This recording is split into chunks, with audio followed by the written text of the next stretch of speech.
We went from 0 to 23 brands in a relatively short time. We're starting to get larger brands. And then when you want to become a founder, you go out, explore the world, have fun, experience new things. You've got to keep going until you can.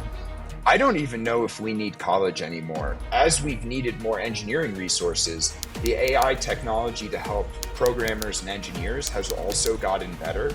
You're not really moving the needle. You're just making more busy work rather than enjoying your life. You're burning yourself out.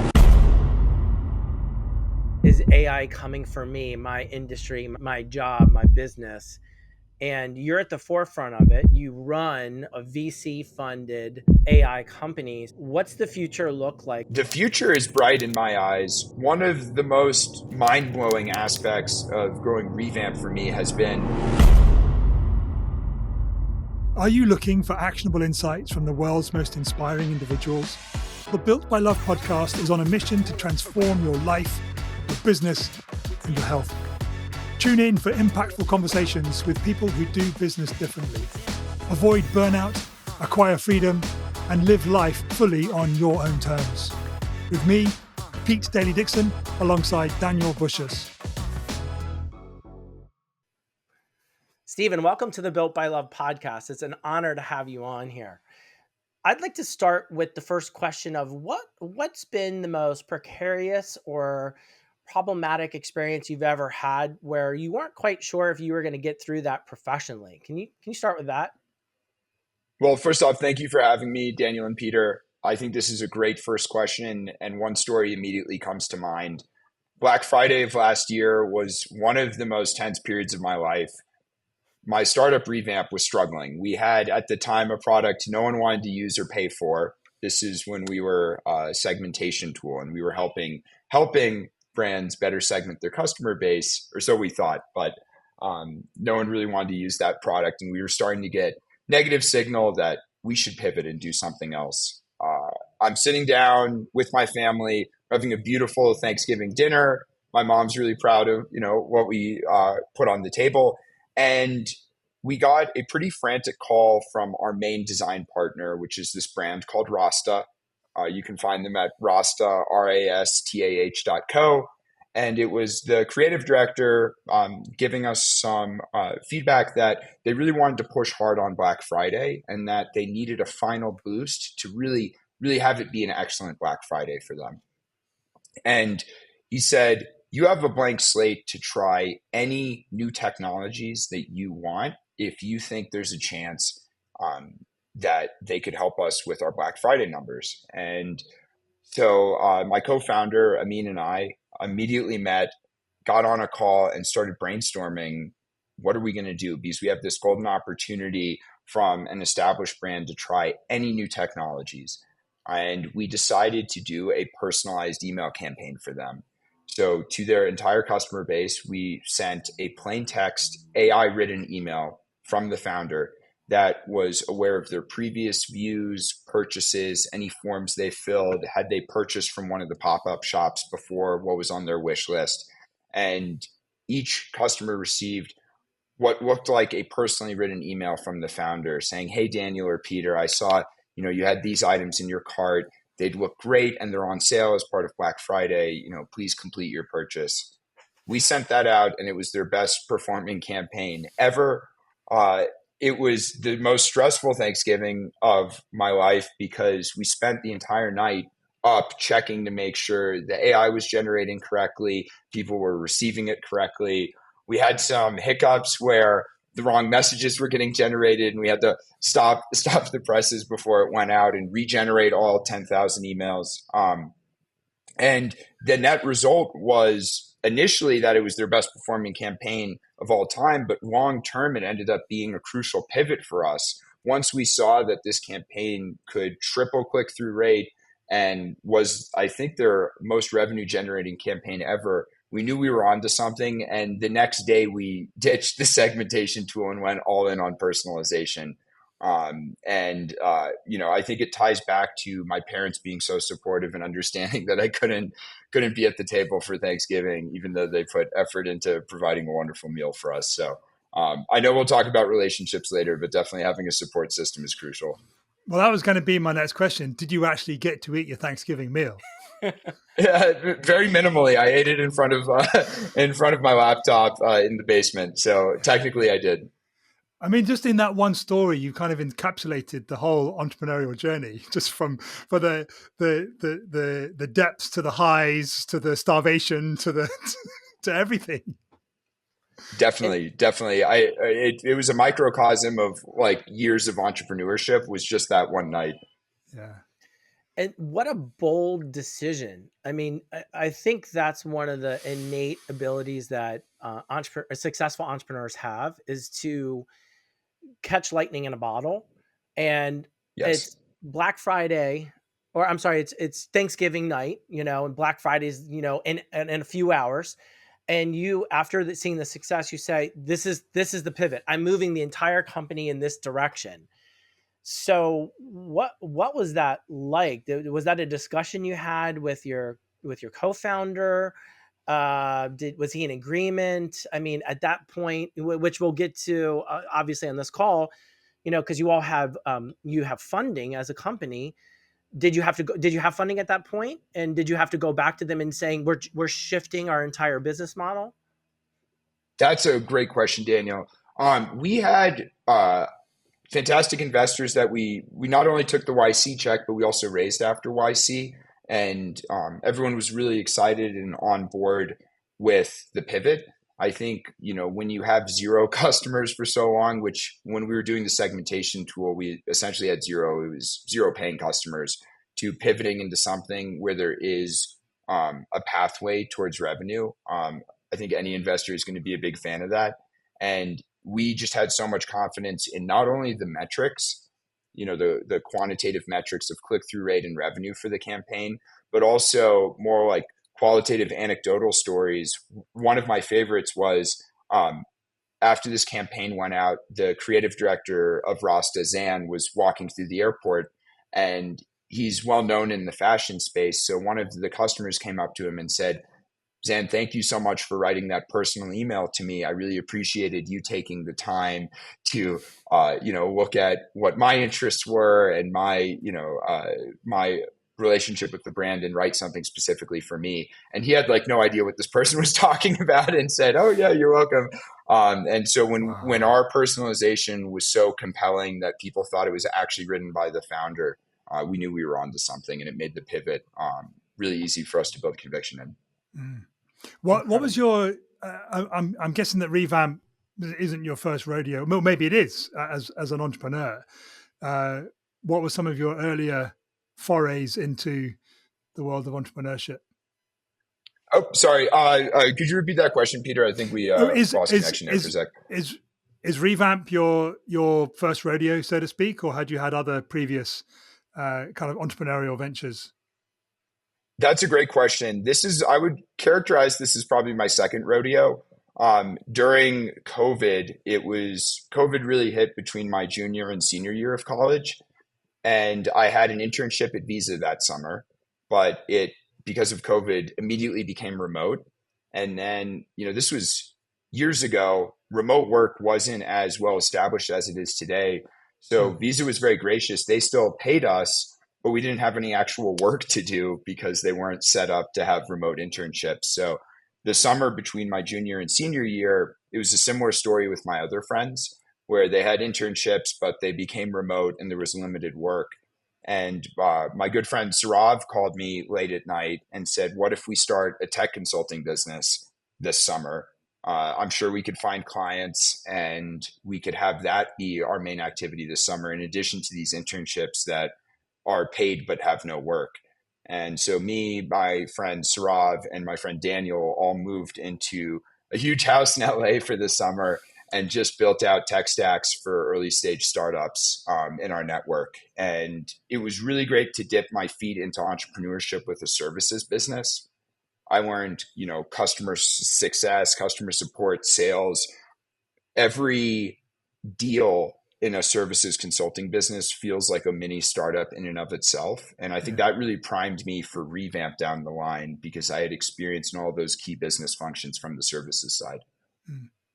Did you have any model of or entrepreneurship in your family close to you? Ooh, I think that would be really cool if I did. I did not. My mom's a doctor and my dad worked for the Defense Department. I guess if I did have to pull entrepreneurial inspiration, it would be from my mom because she had her own practice. And when you're running your own doctor practice, it has so many of the facets of a startup. Like you have hiring and firing and, negotiating partnerships with hospitals. So she's probably my biggest entrepreneurial inspiration. Mm. That's amazing. When you decided to step into Revamp, what was the moment that you said, "Hey, I'm gonna create originally a segmentation company"? So how'd that come about? Oh, it's so we've been through a number of pivots. I don't know how we got into Y Combinator at the time with this idea, but even before the segmentation tool, we were actually a chat bot. And it was the worst startup idea in human history. So we were a chat bot for Shopify stores. And you think chatbot Shopify stores, probably something smart like a chatbot you could have on your store page to answer questions for customers or maybe kind of educate people or do customer success for your store, customer support. Ours was even worse. It was a chatbot for store owners to do data science for them or like analytics. So as a store owner, you could ask, what was my most returned item during Black Friday? And it would run the SQL queries against your Shopify data and then give you a easy to digest answer. You could ask it to like graph my sales over the past month. The issue was who would want to pay for something like that? The max you could charge for that maybe would be like $15 a month. It was not very lucrative. So But um, you, it but you was got into Y Combinator with that though. I have no idea why. Like we did, I don't know why. And it was funny because that we couldn't even get people to use even briefly for free. Like we couldn't even pay people to use it. Right. I And honestly it though, I can was see the viability of that, right? Because you I'm can looking at it, okay. I'm glad, Daniel. yeah. Because I'm looking at it like, wow, so that's just the stepping stone. That's the MVP, minimum viable product. Because from there, you could be looking holistically at website visits, email open rates, engagement rates, click rates, customer buying patterns, and Yep. basically roll out like a very smart dashboard that basically is a marketing consultant, the AI marketing consultant for you. I mean, so still has legs. Someone's I, listening to this and like, oh, hold on a minute. I want to push. I want to just dig into that a little bit, Stephen, because although you said you have no idea, I mean, how long ago did you get in? How long I ago was got your cohort? This was May of 2023 when we really dug into the application process, locked Okay. ourselves in a room for 3 days and just busted through it and then got in May. Okay.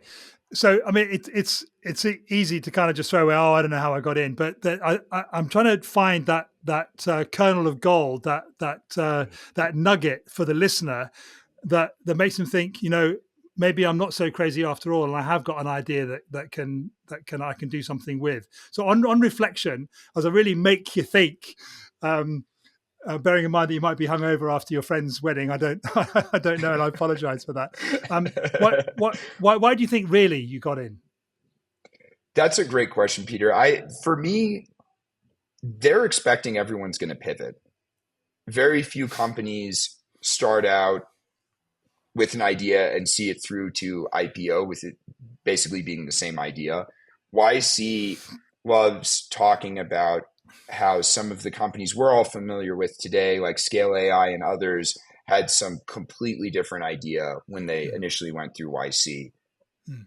With that being a core component of the incubator and Y Combinator and really just being an entrepreneur of pivoting, they I would imagine look more at the individuals and see if they have the capacity to be good founders. So whatever we were able to demonstrate about ourselves must have really resonated with kind of their admissions team or Mm. the group partners who decide whether you get in or not. And what do you think you demonstrated about yourself? Yeah. So for me, it was I founded an AI community called the Gen AI Collective, and it had really started taking off by this point. I started it with co-founded it with two friends in February of 2023. By May of 2023, it already had, I think, like 5 or 10,000 members. So it had a decent amount of scale. Are you ready to take your business to the next level, but continue to be held back by marketing that fails to bring in new customers? It's time to stop settling for lackluster results, wasting your time and money, and focus on a proven formula for business growth. At Built by Love, we're more than a marketing agency. We're your growth partner. As a multiple-time award-winning agency, we specialize in creating marketing strategies that aren't just effective, they're transformative. Here's what we do. 1. Grow your revenue. Our proven systems drive meaningful, measurable results. 2. Elevate your brand. Our strategies will help you stand out and connect with your audience on a deeper level. 3. We save you time and money. Our award-winning team will handle your advertising and marketing with precision and expertise so you can focus on what you do best. Don't just take our word for it. Experience the difference for yourself. Book your free consultation today at builtbylove.com. So you could get traction. Done events. Yes, we had traction on the AI community. You'd got traction somewhere. Exactly. Yep. We had traction with the community, but not the startup just yet. And that was, I believe, the most impressive thing about me. For my co-founder, Amin, he actually co-founded that brand Rasta and had grown it into a pretty successful, direct-to-consumer high fashion brand. And those two components, I would guess, is what gave them faith that we could be good founders. Yeah. I will let Daniel ask a question in a minute, but I'm just curious about how you and Amin met. That's a fun story. I went to a science high school, and everyone from my graduating class went to engineering schools across the country. So I had a lot of friends at the University of Michigan because it's a really good school for engineering, especially computer science. Some of my good friends at Michigan were in the same fraternity as my co-founder, Amin. And it's kind of cool because he's from Pakistan, so you wouldn't necessarily associate him immediately being drawn to kind of an old school American fraternity. But by chance, he was in the same fraternity as a lot of good friends of mine from high school. And we had heard about each other for years, kind of fun anecdotes about each other just through friends of friends. And then after college, we both ended up in the Bay Area in San Francisco and just met, immediately hit it off, had been talking about starting a company together for years. And when, 2023 came around and we both were looking for that next thing to sink our teeth into, it just became obvious that we should co-found a company together. Amazing. For our listener who maybe hasn't heard of Y Combinator, obviously I have. Can you just give a quick background of Y Combinator? Definitely. Many see Y Combinator as a Bay Area institution. It's one of the premier startup incubators. It offers support, not just funding, but mentorship and community. One thing I've really appreciated about it is, founding a company can be incredibly lonely at times. And already being in a cohort of people doing the same thing is incredibly helpful. So main things, funding, mentorship, and then community is what it provides. And I think it's really impactful for first or second time founders who are still learning the ropes of entrepreneurship. It's kind of like entrepreneurship 101, I guess. I mean, and what's come out of Y Combinator is nothing short of impressive. I mean, they started with, well, I'm not going to say Y Combinator started with, but Uber has come out of there. DoorDash has come out of there. Stripe. Airbnb has come out of there. Stripe's come out of there. I mean, major mega players, like billion-dollar companies have come out of there. So, I mean, the accomplishment in its own right, obviously they're not just wildly choosing whoever they like. I mean, that's a huge accomplishment for you. And for our listener who's listening to it on the audio and not the video portion, you're fairly young, and damn you for that. I'm jealous. I wish I was had that kind of accomplishments in my younger years, but that's massively impressive. So I mean, what did that pressure feel like, or did it feel like pressure at all for you? Of like, wow, things just got serious. Great question. It was a boatload of pressure, and the culture around going through Y Combinator is very much one of staying up till 3 a.m., working your butt off, not really doing anything fun.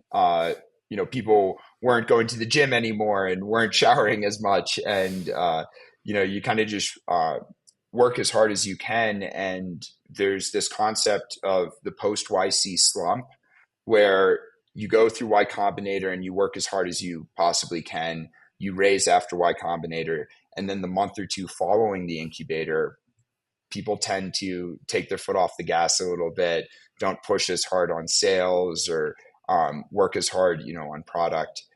And I totally understand that, because right around when Y Combinator ended, it was November of 2023 for me, and went home for Thanksgiving. And it was really going back home that I realized how depressed I was and how tired I was, because I wasn't going to the gym. I wasn't even, doing like a skincare routine. I didn't have consistent sleep and wake times, and genuinely was probably the saddest I've ever been. So it's very much, it can be like a pretty soul crushing experience. I'm very thankful for it, but it's very difficult for sure. I want to get to the trials and tribulations of mental health and personal health of building and scaling a company in an aggressive and fast manner. But before I get to that question, uh, excuse me, I want to get to the Y Combinator. I've had clients in the past that have gone through the Google's incubator, and if you get into the Google's incubator, which I know is different from Y Combinator, but you have to go to Google HQ, and every founder in their team is there for a specific amount of time, working very aggressively to basically then go out in the world and continue to scale. It sounds like Y Combinator had something like that. Was that the case, or no? Was everybody remote? There was quite a large remote component to it, but most people would come to the Bay Area, either the South Bay or San Francisco, for the extent of the program.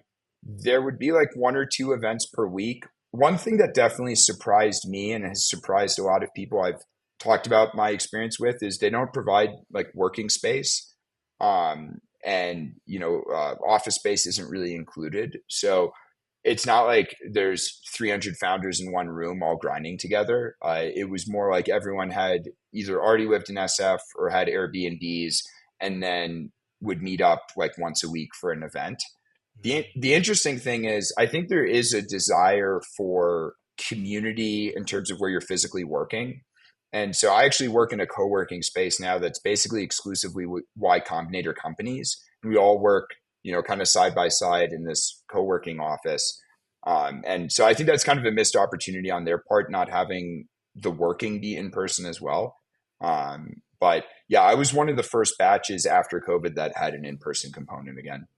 Amazing. Getting back to the thing where you said, "Hey, so I came out of this is November. It's Thanksgiving. I'm home with family, realizing how depressed and sleep deprived and just worn out you were." What's that like? Every entrepreneur in their own right, when they start to grow their company, realizes this impossible balance where, hey, I'm going to focus on my company, I'm going to work a little bit more, and then your health kind of takes a back seat. Your relationships, your friendships, your significant others, they all take a back seat.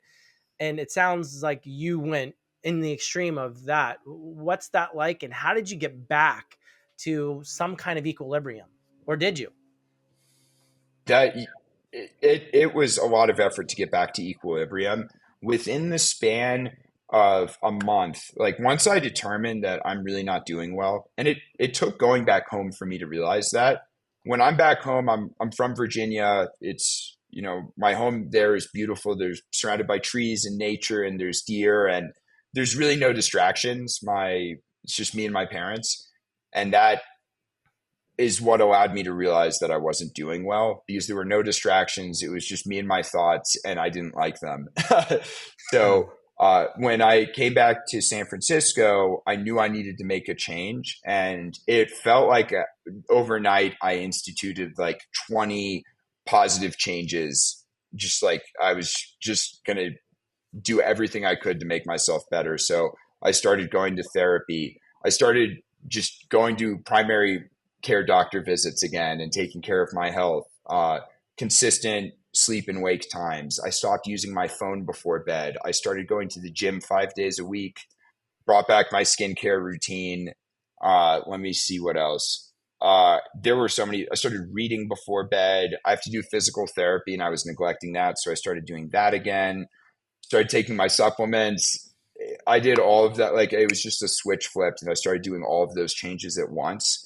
I know a lot of people say you can only really focus on creating a couple of habits at a time. And I just kind of said, F that. I'm just going to do everything because I'm so unhappy. And after a month, I started feeling like myself again and overall pretty happy. Mm. You mentioned you had to do physical therapy. What was that for? Oh, just like old injury, nothing, Okay. nothing too Okay. crazy, but it was something, I should do before bed. And I hadn't been throughout Y Combinator because I just wanted to immediately go to bed. It's like those little things that, make your life a little more bearable that I Mm. started neglecting, and Mm. bringing them back allowed me to become happy again. It's It's that, interesting. Oh, go yeah, ahead. it's that, I don't know if it's a paradox or not, but you think, oh, I don't have time for that because I've got to do this work. Uh, but if you don't make time in terms of self-care, just sort of sum everything that you just talked about there in self-care. If you don't make time for that, you end up not being able to do the work. So Exactly, exactly. I completely agree. I'm actually surprised in a way that the Y Combinator don't recognize that. They don't. There doesn't seem to be an holistic view of the entrepreneur. I think from the top, they definitely do. They're like, you should go to the gym, you should take care of your health. But the culture, as kind of the founders at the bottom, was very much one of like, go, go, go, work super late. I feel like a lot of times we'd work late, not even productively, but just because we felt like it was the right thing to do because we're Mm, going through Y Combinator, and it felt right to be working late at the office, mm, in a dark building. But yeah, it's just things you do to make you feel like you're productive when you're not actually mm, being super productive. mm, It's interesting. I've gone through that. I've gone through that multiple times. Peter has gone through that when he was building his company, and it's you can confirm, Stephen, or tell me if it's different, but it starts out as, oh, I just got to get this thing done, so I'm gonna work a little bit late, or I'm gonna work this weekend. I want to get this thing done. And then the voice in your head's like, okay, well then also this, and then also this, and then you start saying, well, I won't go to the gym today, or I'll skip that. And then all of a sudden what happens is it becomes the routine. And Hmm. so your normal work day or your schedule where you had self-love, you're taking care of yourself, you're getting out there, you're reading, you're just doing other things, starts to take a back seat. And I remember for me, I turned my revenue goal into a prison, and it it had a ripple effect of consequences. My relationship with my family was bad. I'd say very early years of my son, who was like 1 years old at the time, I wasn't a good father. I wasn't very present because I was so focused on work, and everything seemed to be falling apart. I was drinking more because I was so stressed out. I wasn't sleeping well. I was gaining weight. All of the things started to snowball, and to this point where I was so miserable. I remember I was riding with a few other business owners cycling on a Saturday, and I was complaining about how much I hated my life. And the one gentleman, very smart guy, he owns a wine company, and he says, how more effective are you if you're sending emails at 11 o'clock at night? Does that email really need to go out at 11 o'clock at night? Like, how much more exponentially are you moving the needle by doing that? And I had to sit about it and think about it. And I couldn't run away from it. We're on a 50-mile ride and we're like halfway through it. So I'm stuck with them for another couple hours. And I couldn't answer. It's like, I don't know. And he's like, that's my point, right? You're not really moving the needle. You're just making more busy work rather than enjoying your life. You're burning yourself out and everything's burning down to the ground as you're doing it in the effort of like this goal. You're an entrepreneur and you're busy, but we know that every business owner needs a podcast without the hassle of learning about production. Well, we figured it out for you. Activate Your Podcast is a service that offers everything you need to make a podcast that creates meaningful relationships with your clients at scale. The experts at AYP will work directly with you to produce 5-pillar episodes from a 2-hour conversation that captures the trust and love you are bringing to your ideal client. And the assets are all yours to create your own amazing marketing campaign. For the benefits of a podcast without the hard work, head to activateyourpodcast.com and let's create something great together. Now, back to the episode. Did you experience that? And my question is, if so, how do you keep that beast away? Because it always kind of wants to come back. That's very relatable. I'm curious, Daniel, like just one follow-up question for you is, do you find yourself kind of going through that track again? Like, has that happened recently again where you need to like catch yourself and you think back to that conversation? It's like a demon on your shoulder. In my experience, everybody has their own like experiences, life experiences. It's a demon on your shoulder that never goes away. Anytime something that's risky that's coming up, that's you're going to take a big move towards, anytime things don't go your way, revenue wise, business wise, just whatever. Anytime you step away on an extended amount of time where you're out of the office, it's that beast that sits on your shoulder and says, well, you coulda, shoulda, woulda, this could be better if you take control over it. And at least for me, it's something that you have to have like a strong mental presence to say, I acknowledge what is being said in my inner dialogue. And that's not the case. I'm staying the course, because otherwise you will quickly get right back into it of the working late and working long and sacrificing your health and wellness and all those things for that goal.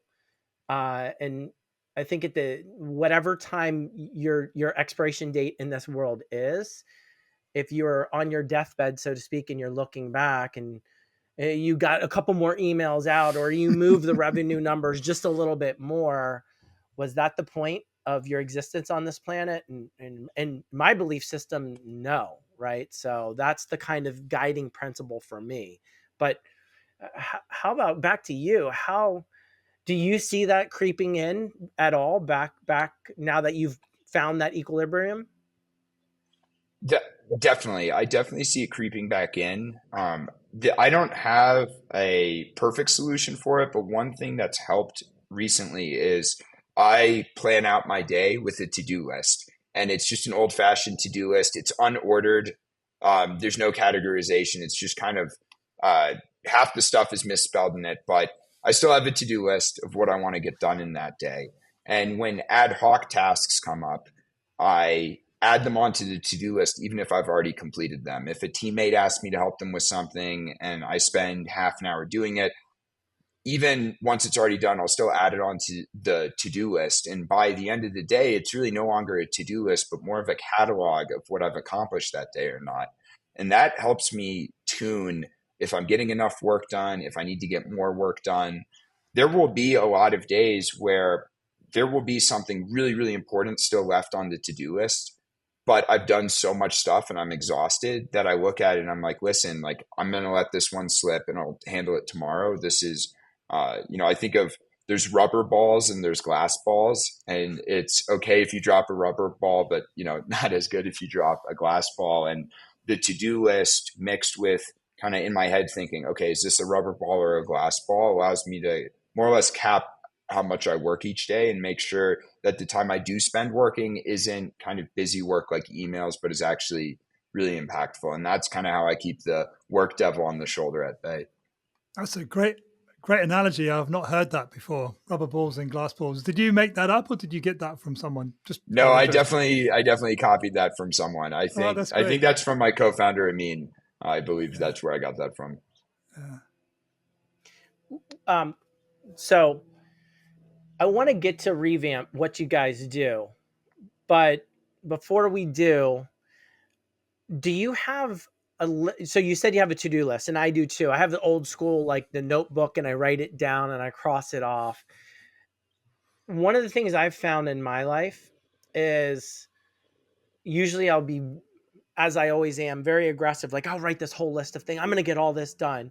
And I've kind of started to learn, at least where I'm at now, is if I can just get one thing done, the most important thing done, everything else can theoretically wait till the next day. And I'm not saying like send one email. It's obviously got to be an important task, and like housekeeping things like send an email or whatever, like those are not included, right? It's the bigger Mhm. things, rocks, so to speak.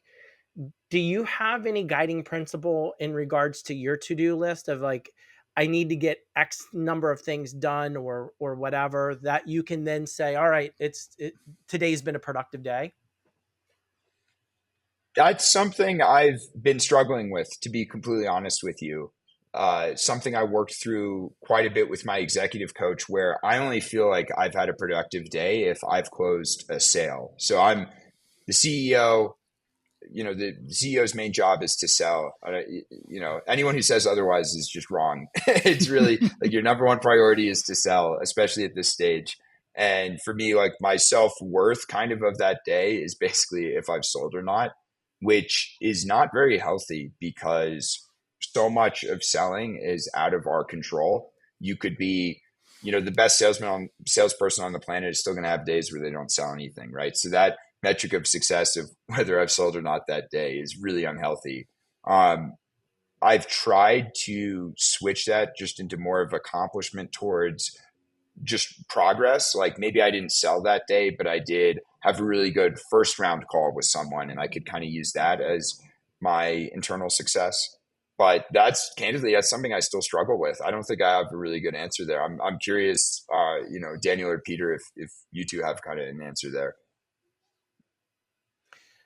I'll start. Have you ever read the book Traction by Gino Wickman? I don't think so. Uh, get it. It's an incredible Okay. book. Yeah, it's an incredible book. It was introduced to me in the Entrepreneurs Organization. And so the short of the book is this, is it lays out like your plan. What do you want to do? What's your company going to achieve for the year? Right. And then it goes into department of, okay, what each department, how are they going to carry their weight to achieving that goal? And then it breaks down to rocks, which are basically 90-day sprints. And then those tasks of each department respective to hitting that rock. And then it's very utilitarian, where you have like the L10s, which are your meetings. And it's basically like we're going around the room and it's like, did you do this? This is your thing. This is your piece that is going to hit that rock, that 90-day sprint. I don't want to hear all the details. You're either going to say you're on track or off track. If you're on track as a CEO, I don't need to know about it. Let's continue. Off track, if you can't quickly answer it, then put it in the issues list, the parking lot, and then we're going to address it offline. So everybody else in the L10 isn't sitting here listening to it unless you absolutely need to listen to this thing, which we honestly and transparently, we as an agency loosely follow it. We should be a lot better. We still struggle with trying to follow it like really rigidly. But the thing that has helped me is same thing is I'll usually put this big long list of I want to get this done, this done, this done. And the reality is, what's the most impactful thing I can do today? The one thing. If I can just get that one thing done today, whatever it is, maybe it's a well-crafted email, or maybe it's a presentation, or whatever that thing is. If I can get that one thing done that's going to move the needle in the right direction, then everything else is like, that's a win for me. if I have more time, if I get that done faster than, my day will usually allow, right? Meetings and other things, then I'll start knocking off other things as well. But those are just bonus points at that point in time. That has been a game changer for me, which I think really stemmed from that book Traction. So I would strongly advise to read it if anyone that's listening as well hasn't checked it out. It's not a big, long read either. It's a little bit dull, honestly. If you're really into the operations and the management and kind of managing the chaos of how to grow and scale, from my experience, that book is profound. I'm a little bit concerned about getting too much more into the weeds of productivity and task management and stuff. And I can't remember exactly what your question was, Stephen, but something I do just want to add into this to kind of put a bow on it is that what I've learned to do, and I'm doing far more now, is listening to my intuition, listening to my subconscious. So I start every day with a breath work and hypnosis session.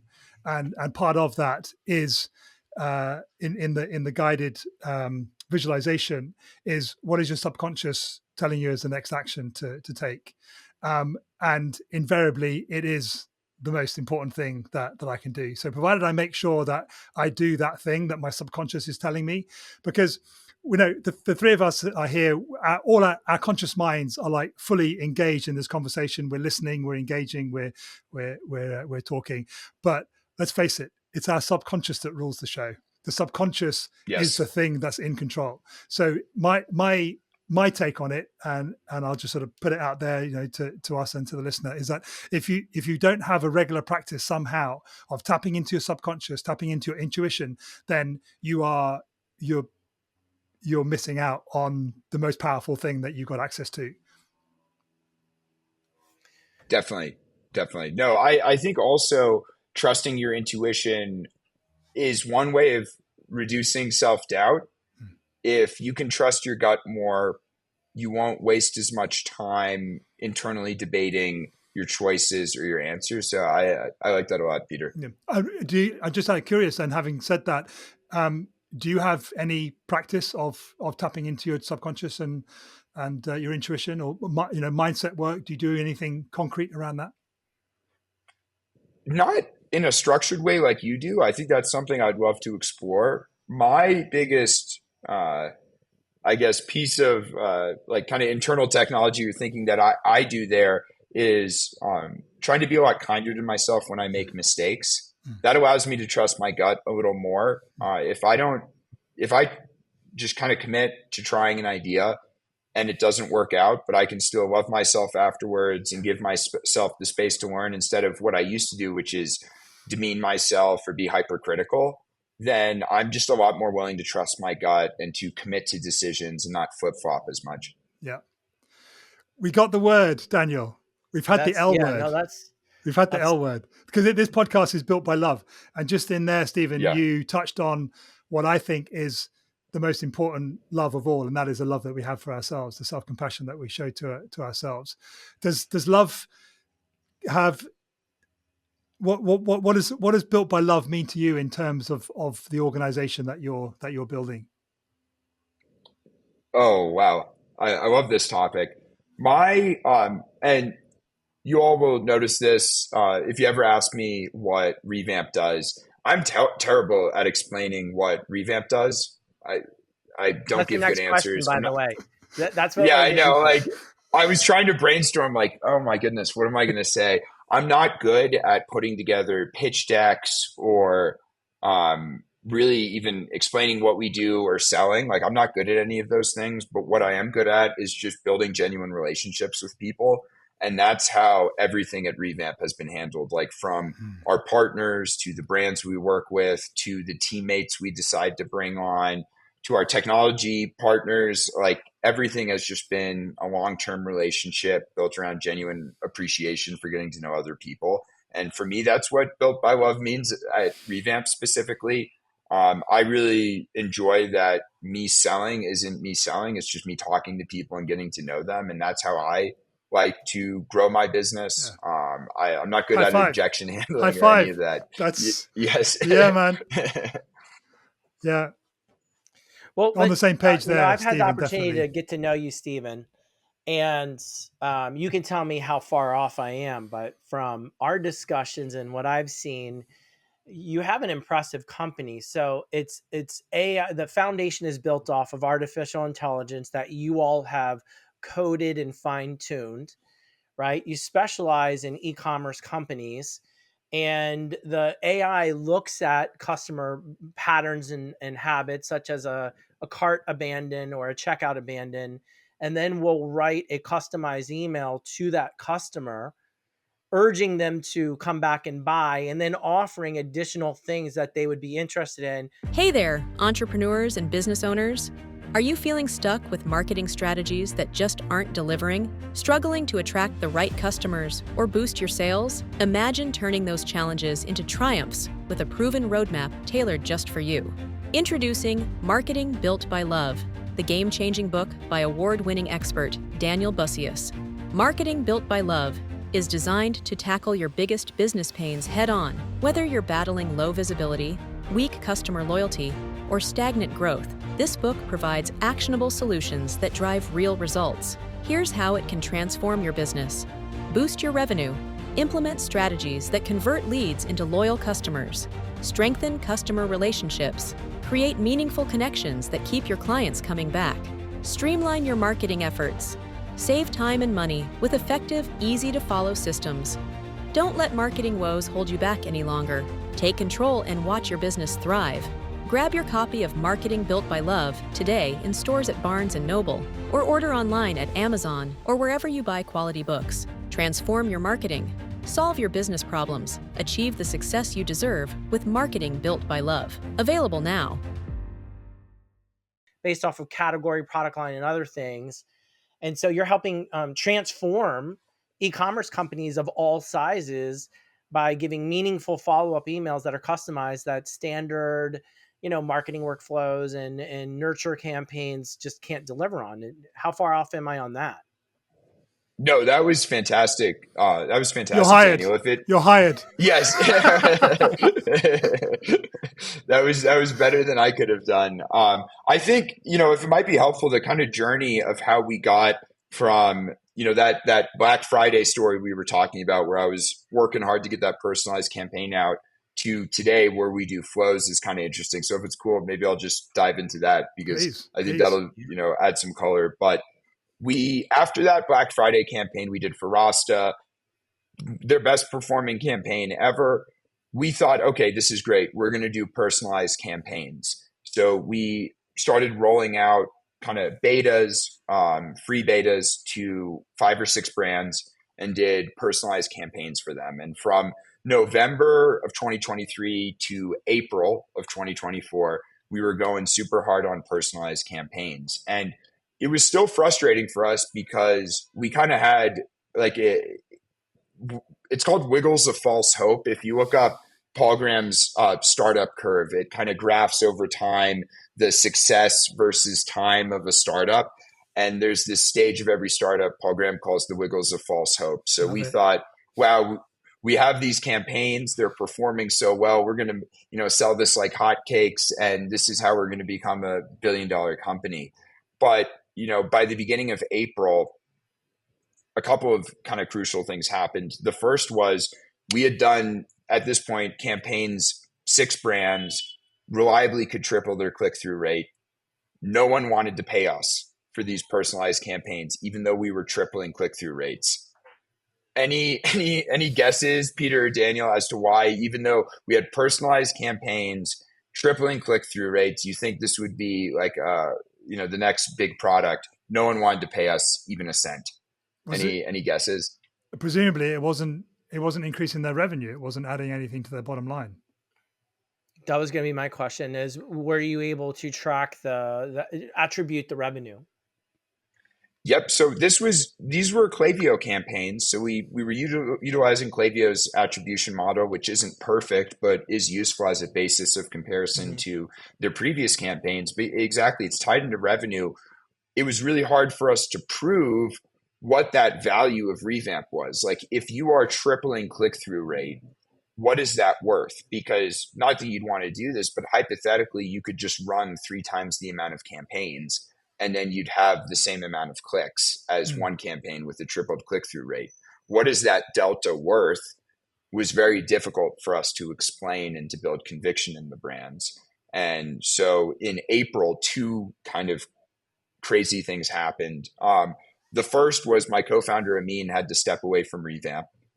He had to go back home and deal with some matters back in his home country of Pakistan. So I had to take over as CEO, and I took over. We had no customers and a product no one wanted to pay for, and we pivoted it again. And this time we pivoted into personalized flows, and that was game changing for us because we could A/B test their existing flows versus flows with Revamp personalization added in, and prove out that revenue uplift, conclusively to them in Klaviyo, and say, hey, we're making you this amount of money. This justifies our, subscription fee.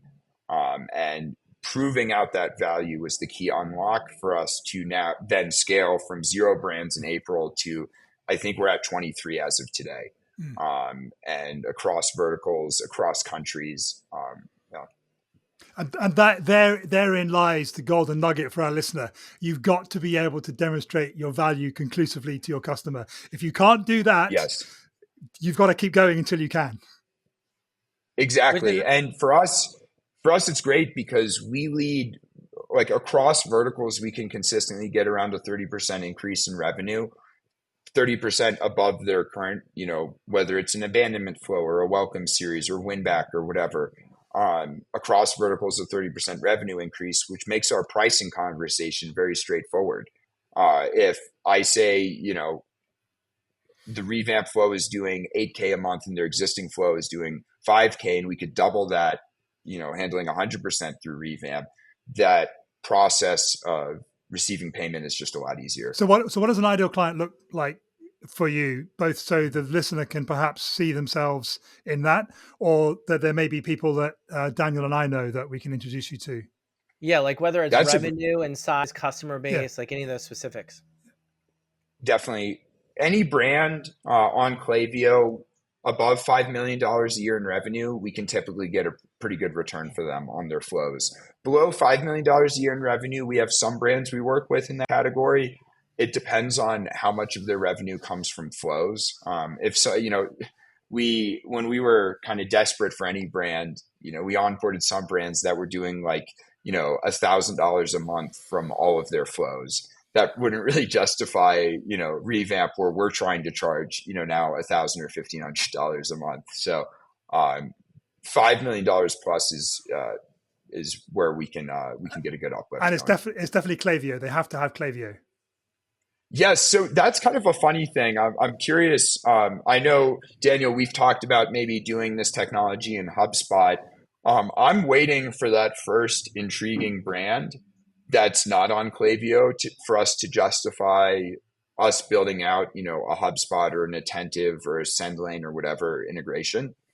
The interesting thing is everyone we've wanted to work with so far is already on Klaviyo. So I'm excited to build out other integrations. Just haven't had a compelling enough brand. If Nike came to us tomorrow and was like, hey, create like a Magento or I don't know what they're on, a Braze or whatever integration, like we would build it overnight. We're just kind of waiting on that first intriguing brand. I know you said earlier that you don't handle objections, you just build relationships, and I totally resonate with that, but just hearing what you're saying there, Stephen, it kind of begs the question for me is, why would a brand doing more than 5 million a year not use Revamp if you can demonstrate your value so conclusively? What do you hear from your customers as to why they don't go with you?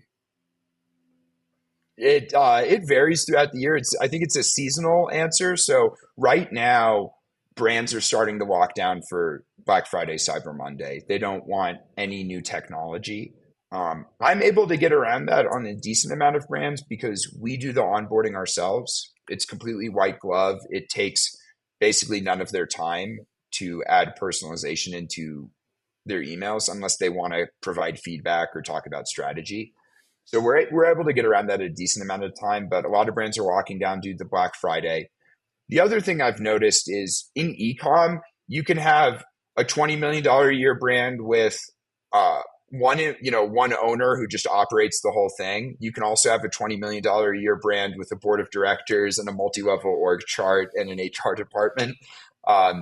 And those more bureaucratic brands that need multiple levels of approval to put a credit card down for a risk-free trial, sometimes we get caught up in the bureaucracy. So it's usually bureaucracy or wanting to lock down ahead of BFCM.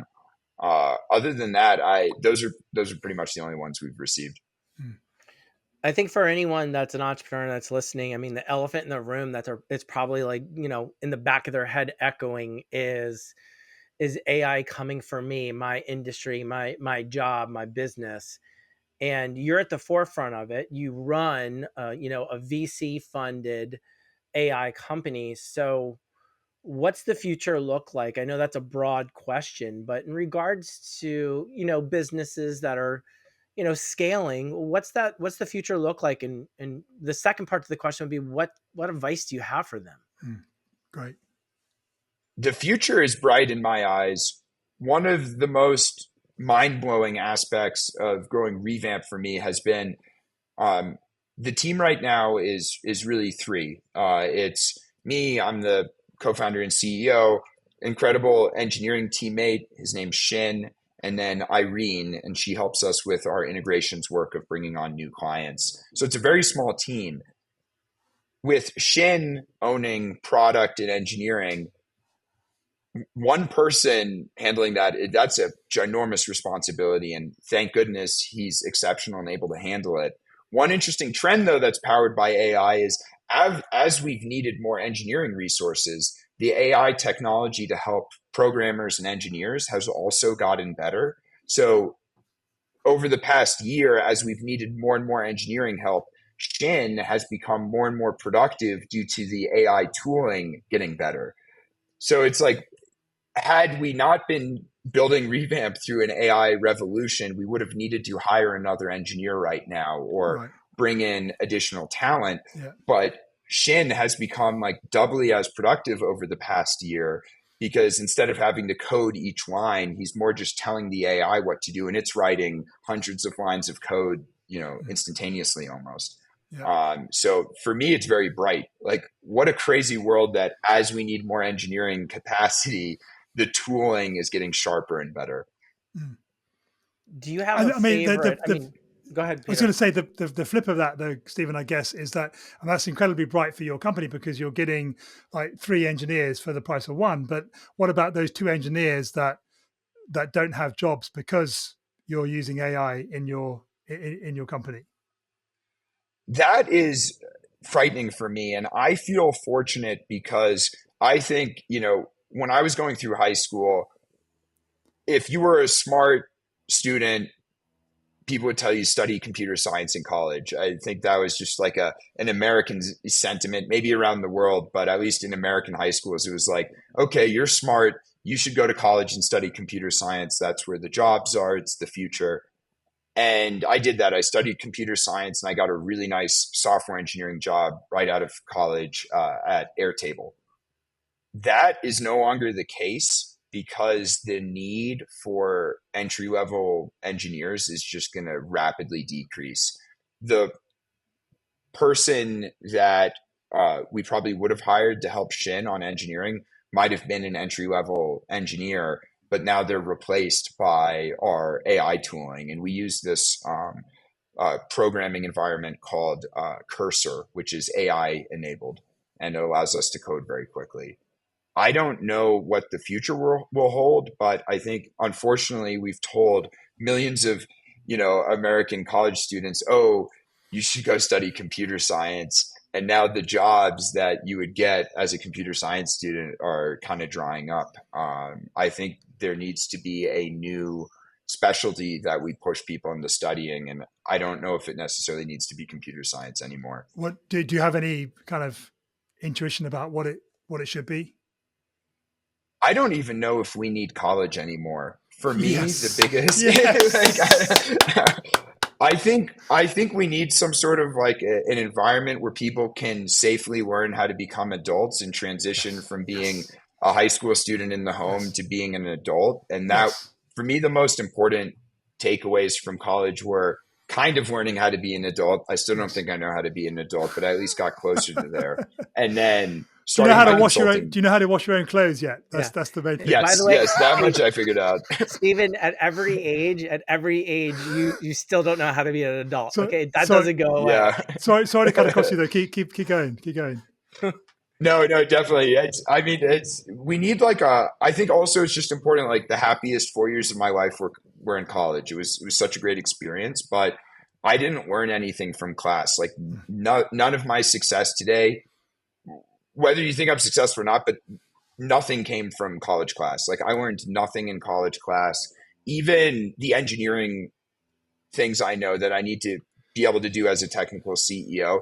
None of that came from college. Wow. And I can only imagine today, like if I were going through college now, I would chat GPT everything, like all of my papers, all of the assignments, because if I'm not getting value from it, why wouldn't I just breeze through it as quickly as possible? So I definitely think the American college system needs to get overhauled to make it actually useful for this new No, AI future. not just America either. I feel exactly the same way. I mean, it was music to both my wife and mine ears when our youngest, Isaac, who's just turned 17, said, like, and he was a bit like sheepish about it. He said, "I don't think I want to go to university." And Andrew and I were like, "Yes." Nice. You won't have all that debt. You won't have all that wasted time. And yeah, it's not the aspect that you speak to there, Stephen, about where college or university is beneficial is the the social interactions, what you learn about yourself in living away from home for the first time, all those hugely valuable. But you don't need like $50,000 worth of debt to get that. Yeah. Definitely. I, Definitely. I started my company when I was a sophomore at San Diego State University. And I remember in between classes on now I'm aging myself, my Nokia phone, taking phone calls from large clients where at the time, back in the day, we were an experiential marketing agency. So we were staffing like events. We did Super Bowl parties. We did all kinds of things across the United States. And there would be all this background noise of like students walking to the next class and things like that. And the phones back in the day didn't have internet and things like that. So they're like, if you could just send me the email, and I'd have to run to the student computer lab to log in to send the email. And I didn't learn anything from college that I was able to apply in my business. And looking back on it now, and for my son when he gets older, I'd argue that you really need to, during those years, and Stephen, you kind of talked about it, is that you really kind of need to find yourself, right? Of who I am, what do I love, where am I strong, like where are the things that I'm passionate about. And I would say a year abroad, like go out there and try adulting, like go out there, meet other cultures and other things, engage and interact, find things you love, and then come back and venture out, right? Different strokes for different folks. Not every person that's going to work for, but I think for the people that have that entrepreneurial mindset, probably would be a life changer, right? Because once you get into the grind of being that entrepreneur, you kind of, for at least for the short while, you're not going anywhere. Like you're in that zone. Definitely. No, I think you hit the nail on the head there about exploring different things. And once you become a founder, your life, at least initially, locks down for a while. Yeah. And, for me, I went to a very nerdy science high school. And then I went to USC for college, which is like a huge party school. And I'm really thankful I kind of went to a party school for college because I had a lot of fun in college. And that allowed me to buckle down and focus on my startup because I had 4 years of fun. It's not a big deal if I take a few years off to build a company. And I think you hit the nail on the head, Daniel, where it's like go out, explore the world, have fun, experience new things. And then when you want to become a founder, you can draw on those experiences and you've already kind of had some fun under your belt and you don't mind becoming a little bit of a hermit and grinding on your startup. Yeah, I've absolutely. got half an eye on the time. I'm thoroughly enjoying this conversation, Stephen. I hope it's Me reciprocated. too. But I am, just as we're kind of thinking about wrapping up the conversation, you're VC funded, so your investors obviously have expectations of you and of your company. What are those expectations, and how do you feel about meeting them and maybe even exceeding them? Definitely the investors I want to make proud and please the most are definitely, people from more of the friends and family round. Like when people invest at you who are just doing it because they believe in you. Like I want to make them proud even more than the VCs and more like institutional people who took a chance on us. It is nice though at this stage where we don't have a board of directors. My only real commitment to the investors is giving them, the monthly kind of investor report, going over revenue and new customers and challenges we're facing.